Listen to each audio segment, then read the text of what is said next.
Hello student, welcome है आपका हमारे यूट्यूब चैनल में। यह क्लास हमारी आबकारी प्रवर्तन सिपाही के लिए हिंदी की क्लास है। इसमें हम महत्वपूर्ण प्रीवियस ईयर्स के क्वेश्चंस को देखेंगे और महत्वपूर्ण टॉपिक्स के अंतर्गत देखेंगे। जैसे पिछला टॉपिक्स हमारा हमने उसकी क्लासें भी देखी थी। आज जो हमारा टॉपिक होगा वो होगा रचना एवं रचनाकार तथा विधाएँ। तो यहाँ पर हम इनका थोड़ा विश्लेषण भी करेंगे और महत्वपूर्ण प्रश्नों को भी देखेंगे। अगर इस क्लास को इस पूरी जो इस टॉपिक से रिलेटेड क्लास है आप देखते हैं तो इससे बाहर कोई भी प्रश्न आपका नहीं जाएगा। काफ़ी आसानी से आप सभी प्रश्नों के उत्तर दे पाएंगे। हम यहाँ पर इनका विश्लेषण भी करेंगे। तो देखते हैं हिंदी साहित्य। पहला प्रश्न, हिंदी साहित्य को कितने कालखंडों में विभक्त किया गया है? तो काफ़ी आसान सा है, 4 कालखंडों में विभक्त किया गया है। तो हिंदी साहित्य के इतिहास को कितने कालखंडों में बांटा है, कितने समय में बांटा गया है? 4 कालखंडों में बांटा गया है। तो इन 4 कालखंडों का नाम और इनका समय मतलब तिथि हमें याद होनी चाहिए, कब से कब तक क्या है कैसे है। तो पहला कालखंड है हमारा जैसे आदिकाल। आदिकाल का समय भी याद होना चाहिए, 1050 से 1375 ईस्वी तक माना जाता है। फिर आदिकाल के बाद आता है भक्तिकाल। भक्तिकाल का 1375 से 1700 ईस्वी तक। और उसके बाद आता है रीतिकाल। रीतिकाल का समय माना जाता है 1700 से 1900 ईस्वी तक। और फिर उसके बाद आधुनिक काल आता है। आधुनिक काल का समय 1900 से 1984 ईस्वी तक माना जाता है। तो इस तरह से जो मैंने यहाँ पे वाक्य बोले, जो अभी चर्चा की, ये आपको याद होनी चाहिए, बहुत ही महत्वपूर्ण है। इससे रिलेटेड प्रश्न भी पूछा जाता है। अगला प्रश्न है पृथ्वीराज रासो कवि किस कवि की रचना है? तो पृथ्वीराज रासो किस कवि की रचना है? तो आसान सा प्रश्न है लेकिन इसकी चर्चा बहुत महत्वपूर्ण है। यह चंद्रबरदाई जो कवि हैं उनकी रचना है। किसकी है? चंद्रबरदाई जो कवि हैं उनकी रचना है। तो पृथ्वीराज रासो के रचयिता चंद्रबरदाई हैं। हम थोड़ा इसकी चर्चा करते हैं और इन चारों ऑप्शंस की भी हम चर्चा करेंगे। 3 जो अन्य ऑप्शंस हैं, पृथ्वीराज रासो जो यह है, यह रासो परंपरा का प्रतिनिधि एवं सर्वश्रेष्ठ ग्रंथ है। जो रासो परंपरा है उसका प्रतिनिधि और श्रेष्ठ ग्रंथ है। तो अन्य रासो ग्रंथ और उसके रचनाकारों का भी हम एक बार जान लेते हैं कौन कौन से हैं। तो पृथ्वीराज रासो तो रासो परंपरा का प्रतिनिधि एवं सर्वश्रेष्ठ ग्रंथ है ही। इसके अलावा यह वीर रस का भी सर्वश्रेष्ठ महाकाव्य है। यह भी ध्यान रखिएगा, वीर रस का सर्वश्रेष्ठ महाकाव्य है। आगे और चर्चा आएगी। तो इस चंद्रबरदाई इसके वो हो गए, रचयिता हो गए चंद्रबरदाई। पृथ्वीराज रासो के अलावा जो अन्य हैं वो क्या हैं? जैसे खुमाण रासो। खुमाण रासो किसने लिखी थी? आप जानते होंगे कि खुमाण रासो लिखी थी दलपति विजय ने लिखी थी। बहुत महत्वपूर्ण है, आपको याद रहना चाहिए, प्रश्न आता है। इसके बाद बीसल देव रासो, यह किसने लिखी थी? जो यहाँ पर नरपति नालह लिखा है नाम, इन्होंने लिखी थी बीसल देव रासो। इसके बाद जो अगला है परमाल रासो। परमाल रासो किसने लिखा था? तो परमाल रासो लिखा था जागनिक ने। जगनिक भी कहते हैं, जागनिक भी कहते हैं। तो जगनिक ने लिखी थी, तो जगनिक परमाल रासो। इसके बाद अगला है विजयपाल रासो। विजयपाल रासो किसने लिखी थी? तो यह लिखी थी नलह सिंह ने। क्या किसने लिखी थी? नलह सिंह उनका नाम था, उन्होंने लिखी थी। और अब लास्ट में जो है हमीर रासो लिखी थी, सारंगधर ने लिखी थी। तो हमीर रासो, ये सब आपको याद होनी चाहिए सारी की सारी। मैं पुनः एक बार इनको रिपीट कर रहा हूँ। खुमाण रासो के लेखक थे कौन? या जैसे खुमाण रासो के लेखक थे मतलब रचयिता थे दलपति विजय। बीसल देव रासो के रचयिता थे नरपति नालह थे। परमाल रासो के थे आपका ये जागनिक। और विजयपाल रासो के जो रचयिता थे वो कौन थे? नल सिंह। और सारगंधर किसके थे? ये लास्ट वाले हमीर रासो के। तो ये आपको याद रहना चाहिए। अगला प्रश्न देखते हैं, हिंदी भाषा का प्रथम प्रमाणिक ग्रंथ कौन सा है? तो हिंदी भाषा का प्रथम प्रमाणिक ग्रंथ कौन सा है? तो राइट आंसर हो जाएगा ऑप्शन सी, पृथ्वीराज रासो है। तो पृथ्वीराज रासो है हिंदी भाषा का प्रथम प्रमाणिक ग्रंथ है। कवि चंद्रबरदाई ने द्वारा रचित इस महाकाव्य में पृथ्वीराज चौहान के जीवन चरित्र का वर्णन किया गया है। यह ध्यान रखिएगा, पृथ्वीराज रासो हिंदी साहित्य का वीर रस का सर्वश्रेष्ठ काव्य है। प्रश्न आ सकता है वीर रस का हिंदी साहित्य में सर्वश्रेष्ठ काव्य कौन सा है? तो कौन सा है? पृथ्वीराज रासो है। चंद्रबरदाई ने लिखा है कवि और महाकाव्य है, आप जानते हैं, यह भी आपको याद रहना चाहिए। तो यहाँ पर ऑप्शन सी राइट आंसर हो जाएगा। अगला प्रश्न देखते हैं, जयचंद्र प्रकाश नामक महाकाव्य के लेखक कौन है? तो जयचंद्र प्रकाश नामक महाकाव्य के लेखक कौन है? ऑप्शन डी भट्ट केदार हैं। तो भट्ट केदार ध्यान रखिएगा, जयचंद्र प्रकाश काव्य के रचनाकार हैं। यह वीर रस का कैसा है? जयचंद्र प्रकाश प्रबंध काव्य है। ध्यान रखिएगा। बी रस का प्रबंध काव्य है यह ध्यान रखना है आपको, प्रश्न आता है कहीं कहीं पर। बी रस का प्रबंध काव्य है जयचंद्र प्रकाश, बी रस का ही है। इसकी रचना कब हुई थी? 1224 में हुई थी। तो 1224, तो मैंने आपको बताया था आदिकाल का समय क्या था? आदिकाल का समय 1050 से 1375 था। तो यह किस काल का ग्रंथ हो गया, किस काल का महाकाव्य हो गया? आदिकाल का हो गया। और भट्ट केदार इसके लेखक हो गए, रचयिता हो गए, और 1224 में इसकी रचना हुई। और यहाँ पर जो चंद्रबरदाई है, चंद्रबरदाई की रचना क्या है? हमने चर्चा करी, पृथ्वीराज रासो है। आगे देखते हैं, प्रश्न नंबर 5 है। प्रश्न नंबर 5 है, रासो चरित्र काव्य है, रासो चरित काव्य है और उसकी रचना रासक शैली में हुई थी। यह कथन किसका है? तो यह कथन किसका है? यह कथन है ऑप्शन ए, आचार्य हजारी प्रसाद द्विवेदी जी का। क्या कथन है? रासो चरित काव्य है, मतलब रासो चरित काव्य है और उसकी रचना रासक शैली में हुई है। चरित्र मतलब किसी चरित्र विशेष पर इसकी रचना की जाती है। तो रासो चरित्र, चरित मतलब चरित्र, किसी के चरित्र पर इसकी रचना की जाती है काव्यात्मक शैली में। तो रासो चरित काव्य है और उसकी रचना, मतलब इस काव्य की रचना रासक शैली में हुई थी। किस शैली में हुई थी? रासक शैली में हुई है। तो यह कथन किसका है? आचार्य हजारी प्रसाद द्विवेदी जी का है। इसे ध्यान रखिएगा, बहुत महत्वपूर्ण है, यह प्रश्न पूछा गया है कई एग्जाम में। अगला प्रश्न देखते हैं, पृथ्वीराज रासो किस काल की रचना है? तो पृथ्वीराज रासो हम पहले भी चर्चा कर चुके हैं कि पृथ्वीराज रासो हिंदी भाषा का प्रथम प्रमाणिक ग्रंथ पृथ्वीराज रासो है, मैंने आपको बताया था। तो यह किस प्रथम प्रमाणिक है? तो आदिकाल की रचना हो ही गई अपने आप। तो यह आदिकाल की रचना है। इसके रचयिता कौन है यहाँ पर? तो ऑप्शन ए तो इसका राइट आंसर हो जाएगा, आदिकाल की यह रचना है। ऑप्शन ए इस प्रश्न का राइट आंसर हो जाएगा।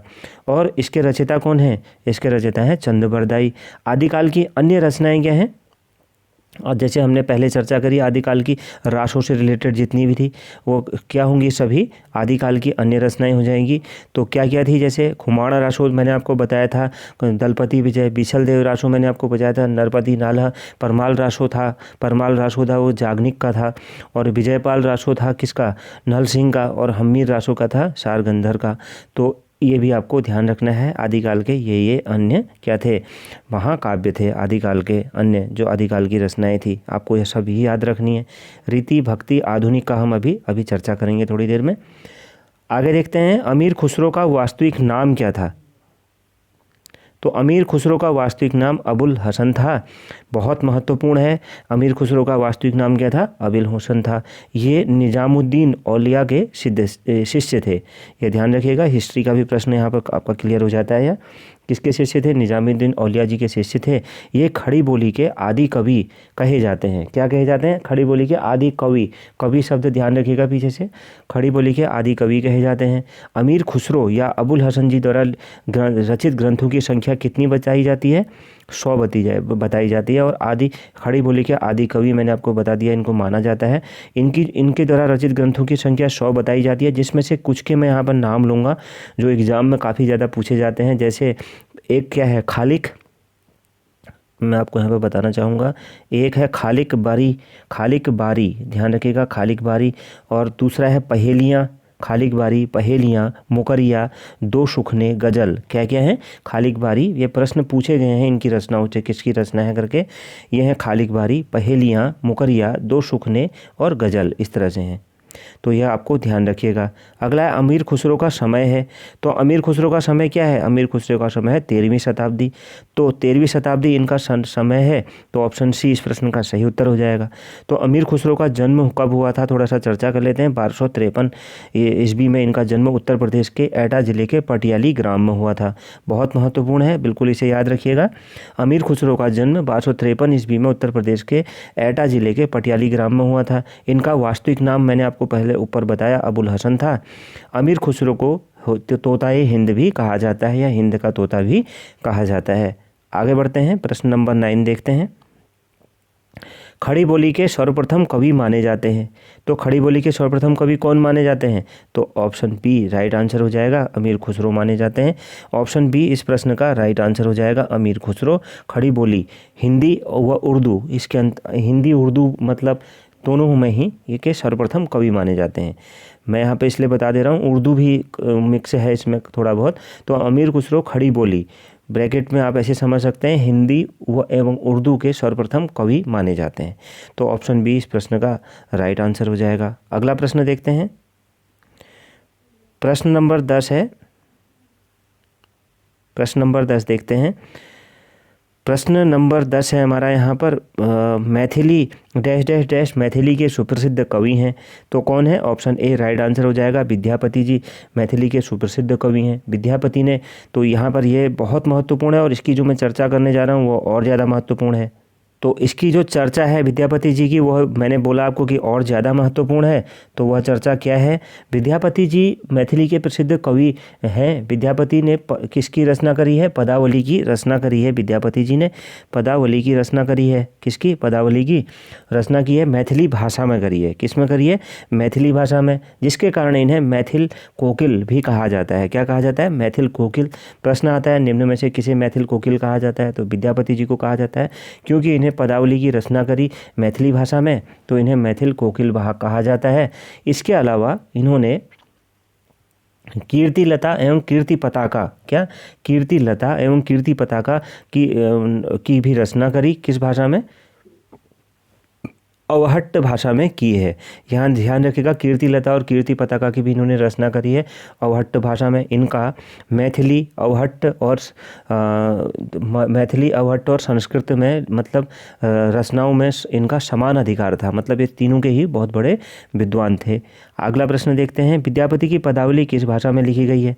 तो हमने ऊपर चर्चा कर ली है, मैथिली भाषा में लिखी गई है विद्यापति जी की पदावली। और इनके द्वारा रचित, मैंने आपको पुनः चर्चा कर रहा हूँ यहाँ पे, इनके द्वारा रचित कीर्ति लता कीर्ति पताका अवहट्ट भाषा में है। यह विद्यापति जी आदिकाल के हैं। ध्यान रखिएगा, आदिकाल के हैं। यह श्रृंगार रस के कवि हैं। ध्यान रखिएगा, श्रृंगार रस के सिद्धवाक कवि इनको माना जाता है। विद्यापति जी को श्रृंगार रस का सिद्धवाक कवि माना जाता है, इसके रूप में यह विख्यात हैं। इनका संस्कृत, मैथिली और अवहट्ट भाषा पर समान अधिकार था। तो यह चीज़ ध्यान रखिएगा, विद्यापति जी आदिकाल के श्रृंगार रस के, देखिए ये प्रश्न पूछे गए हैं तब मैं इन चीज़ों की चर्चा यहाँ कर रहा हूँ। विद्यापति जी आदिकाल के श्रृंगार रस के सिद्धवाक कवि के रूप में प्रसिद्ध हैं। अगला प्रश्न देखते हैं, प्रश्न नंबर 12 है, कबीरदास, तुलसीदास, सूरदास आदि कौन से काल के संत कवि हैं? तो बहुत महत्वपूर्ण है यह। तो इसका आंसर तो काफ़ी आसान सा है, ऑप्शन बी भक्ति काल के हैं। ऑप्शन बी इस प्रश्न का राइट आंसर हो जाएगा, भक्ति काल के हैं कबीर, सूर, तुलसी। अब हम इनकी रचनाओं को देखेंगे और इसके अलावा हम आदिकाल, भक्ति काल, रीतिकाल और आधुनिक काल के जितने भी यहाँ ऑप्शन हैं इन सभी ऑप्शन की भी यहाँ पर चर्चा कर लेंगे। तो सबसे पहले हम शुरू करते हैं आदिकाल से। तो इस प्रश्न का आंसर मैंने आपको बता दिया, भक्ति काल था। तो यहाँ पर हम शुरू करते हैं आदिकाल से। आदिकाल का समय मैंने आपको बताया 1050 से 1375 है। और आदिकाल के जो कवि हैं प्रमुख, पहले कौन है? स्वयंभू। क्या नाम है इनका? स्वयंभू। इनकी रचना है क्या? पउम चरियु। स्वयंभू नाम याद रखिएगा, इनकी रचना है पउम चरियु। दूसरे हैं चंदबरदाई, इनकी रचना आपको पता ही है, पृथ्वीराज रासो। अगले हैं सरहपा, ध्यान रखिएगा नाम क्या है? सरहपा। इनका जो रचना है वह है दोहा कोश। उसके बाद है भट्ट केदार, हमने आगे देखा चंद्र प्रकाश, वो है जयचंद्र प्रकाश, उनकी रचना है प्रबंध, वीर रस का प्रबंध काव्य था। तो ये आदिकाल की चर्चा हो गई। आदिकाल के बाद क्या काल आया था? भक्ति काल, 1375 से 1700 समय था। तो इसमें कबीर, सूर और तुलसी ये प्रसिद्ध हैं। इसके अलावा भी कुछ हैं, हम सभी की चर्चा कर लेते हैं। तो आदिकाल में सबसे पहले कबीर हैं। तो कबीर की रचनाएं क्या है? बीजक, साखी, सबद, रमैनी। आपने नाम सुना होगा, बीजक, साखी, सबद, रमैनी। इसके बाद दूसरे हैं तुलसीदास। तुलसीदास जी की भी आसान सी हैं, आपको याद ही होंगी, रामचरितमानस, कवितावली, गीतावली।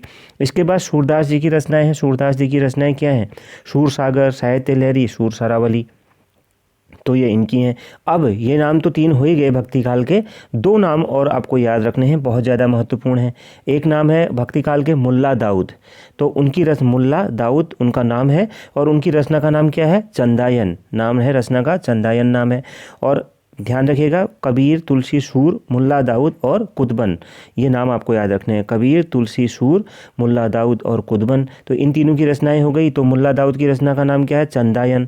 और इसके बाद कुतबन की रचना का नाम क्या है? यह भी ध्यान रखिएगा, मृगावती। क्या नाम है? मृगावती। यह बहुत महत्वपूर्ण है।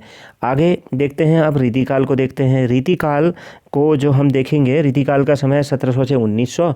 और रीतिकाल के जो प्रमुख हैं कौन हैं, जो कवि हैं वो कौन कौन से हैं, बिहारी लाल, बिहारी भूषण, धनानंद, और उसके बाद मतीराम, और उसके बाद चिंतामणि। मैं पुनः रिपीट कर रहा हूँ, रीतिकाल के जो प्रमुख हैं जो काफ़ी बार एग्जाम में पूछे जाते हैं, कौन कौन हैं, बिहारी भूषण, धनानंद, मतीराम और चिंतामणि। अब इनकी रचनाओं की चर्चा कर लेते हैं। बिहारी लाल जी की रचनाएं आपको पता ही होंगी, कौन सी है प्रमुख रचना, बिहारी सतसई, काफ़ी आसान सी है। भूषण जी की क्या है, शिवा बावनी।